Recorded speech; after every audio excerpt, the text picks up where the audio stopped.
Já de volta com o Balanço Geral da TV Gazeta ao vivo. Olha, mande a sua pergunta, vou dar só um recadinho, tá bom? Manda a sua pergunta pro Dr. Guilherme Pullit, pediatra. Tá valendo a partir de agora, a primeira que chegar aqui a gente já manda, tá bom? Já faz pra ele aqui fazer sua pergunta, que é a hora que você pode mandar pra gente. As perguntas já começam a chegar, daqui a pouco o doutor vai responder. Olha só, vamos falar agora de saúde bucal? Dentes saudáveis e sorrisão bonitão, você sabe onde é, né? É na Clínica Dentária Central. Lá se encontra todo o serviço odontológico, como implante dentário, ortodontia. E nesse segmento são especialistas em tratamento de canal, prótese e muito mais. Olha, venha conhecer a Clínica Dentária Central. Lá você vai encontrar o melhor atendimento. Aqui no telão, a gente vai conhecer junto melhor como é que funciona a Clínica Dentária Central. Então, balança, Lala!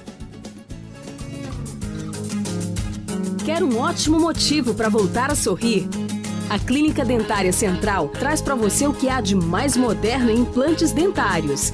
Com profissionais especializados e equipamentos de última geração, faz com que a Clínica Dentária Central seja a melhor opção em implantes e tratamentos dentários do Acre. Sorria! Implantes dentários é na Clínica Dentária Central, Avenida Brasil Centro, próximo ao terminal. Tá aí então, hein? Clínica Dentária Central, Avenida Brasil, no centrão da capital, pertinho do terminal, não tem erro. Enche a tela porque Clínica Dentária Central é a dica do Balanço Geral. 7h18, agora sim tá na hora do quadro que todo mundo gosta, né? É o Fala Doutor no ar, aqui no Balanço Geral. Roda a vinheta, Lala.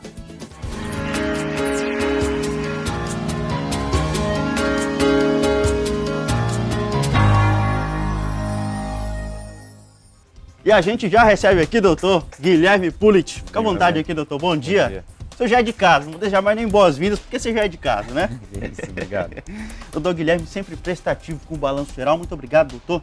E olha só, a gente já começa falando de um assunto, estava conversando aqui nos bastidores, que assusta muito, o doutor atende muitas pessoas nesse sentido. Doutor, tem muita mãe que fica preocupada, né? Inclusive já tem pergunta chegando sobre a questão da febre que se transforma em convulsão. Como proceder e como também se comportar num momento como esse, que para muitas mães é um momento de desespero, né? A convulsão febril, que a gente vê muito frequentemente nas unidades de pronto atendimento, é uma situação que apavora muito os pais, né? E a principal recomendação que a gente faz é, no momento da convulsão febril, levar a criança para uma unidade de saúde mais próxima, para que ela possa ter um pronto atendimento mais imediato e não ter complicações. Mas, via de regra, Wesley, a convulsão febril ela não traz sequelas. É uma situação interessante, que apesar de apavorante, ela não costuma deixar nenhum tipo de problema neurológico na criança, tá? No desenvolvimento, na parte motora, na parte sensitiva e até na cognitiva. Então a criança não vai ter retardo mental ou qualquer outra deficiência por causa da convulsão febril, tá? A convulsão febril, apesar de ser apavorante, ela é uma situação benigna, geralmente ela é autolimitada, tá? Muitas vezes os pais no caminho, no trajeto para o hospital já presenciam a resolução do quadro, então já chega falando, olha doutor, meu filho teve uma convulsão e chega desesperado, mas a criança já não está mais apresentando o quadro. É natural também que logo depois do quadro de convulsão,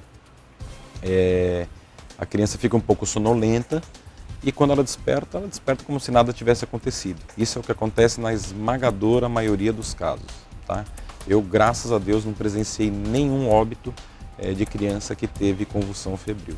Mas, de qualquer maneira, a recomendação procure uma unidade de saúde, porque se tiver uma outra causa que não a febre, aí sim pode ser mais preocupante. Olha aí, bacana. Então, doutor esclarecendo aí sobre a questão da convulsão febril. As perguntas já começam a chegar aqui pelo 9989-1060. É a primeira da Elecira Galvão, minha amiga, conheço demais, é mãe de primeira viagem, doutor. O filho dela tem 2 meses de vida. E ela pergunta assim, doutor Guilherme, é normal o bebê sentir cólicas e ficar acordado a noite inteira? O que fazer nesse caso? A Elecira está perdendo o sono com o filho dela, doutor. Então, cólica é uma situação muito comum nos primeiros 3 meses de vida do bebê. Na verdade, existem várias teorias que tentam explicar o porquê da cólica, né? Mas o que o telespectador tem que lembrar é que o bebê nessa faixa etária, ele está numa fase de maturação, de desenvolvimento. Então todos os sistemas, então, o sistema neurológico, o sistema digestivo, o sistema respiratório estão em constante evolução e desenvolvimento, até o sistema imunológico também. Por isso que o bebê fica mais propenso a algumas infecções, né? Então, o sistema digestivo também passa por esse processo. Então é uma situação, não é que é normal, mas é praticamente natural. Grande parte dos bebês apresentam cólica. Agora, não é para ter a noite inteira, né? A gente sempre chama atenção que se você achar que o quadro está demorando mais do que o habitual, ou seja, está muito preocupante, procure uma unidade de saúde, porque um profissional experiente, né, um profissional pediatra que sabe lidar com criança, ele vai saber diferenciar um quadro normal de um quadro preocupante, alguma doença que possa estar mimetizando uma cólica, né, e requerer um tratamento mais imediato. Doutor, mais uma pergunta chegando para o senhor aqui. Meu filho prende o cocô e às vezes ele faz de pouquinho. O que pode ser, doutor Guilherme?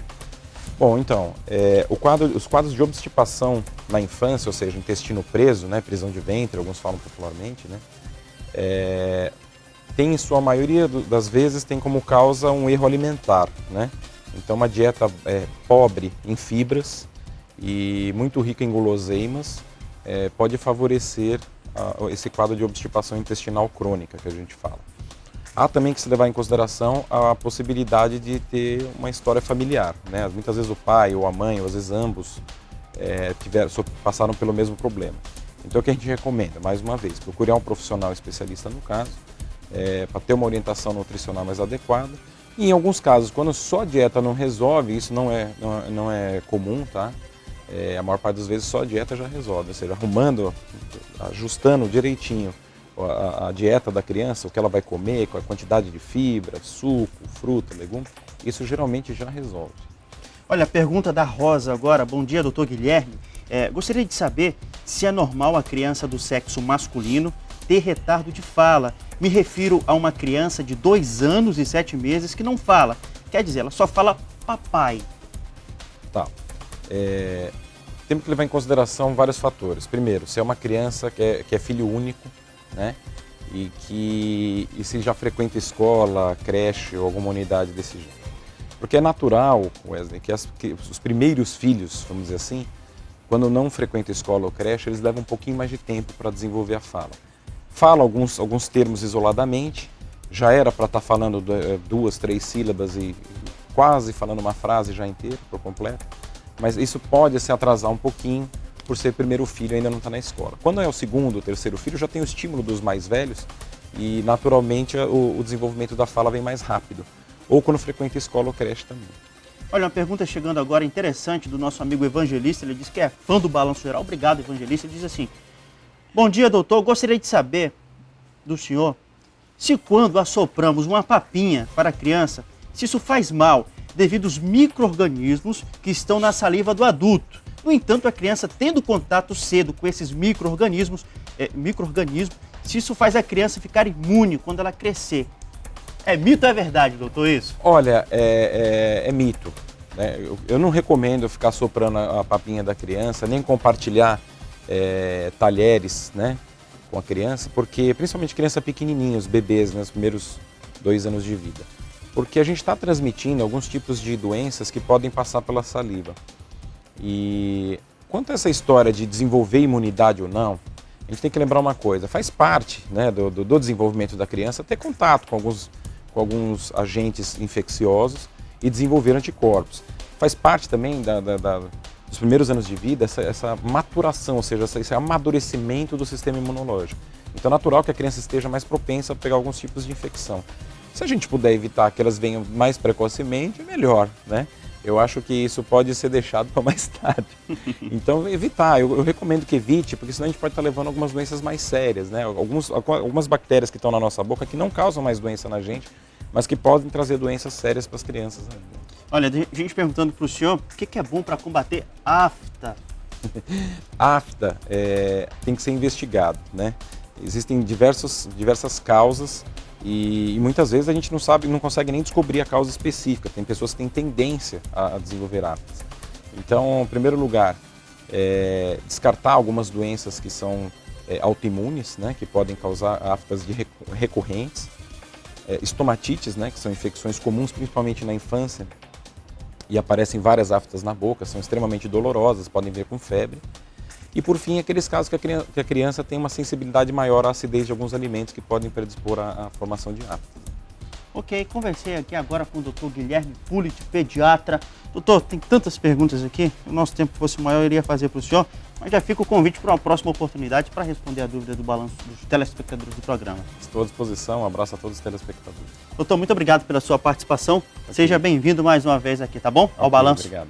O senhor pode tocar por aqui, que a gente vai tocar o barco aqui no balanço, que hoje o negócio aqui está agitado. Olha, recebemos o Dr. Guilherme Pulit mais uma vez. Obrigado pela participação de todos os nossos telespectadores que enviaram as perguntas. 7h27.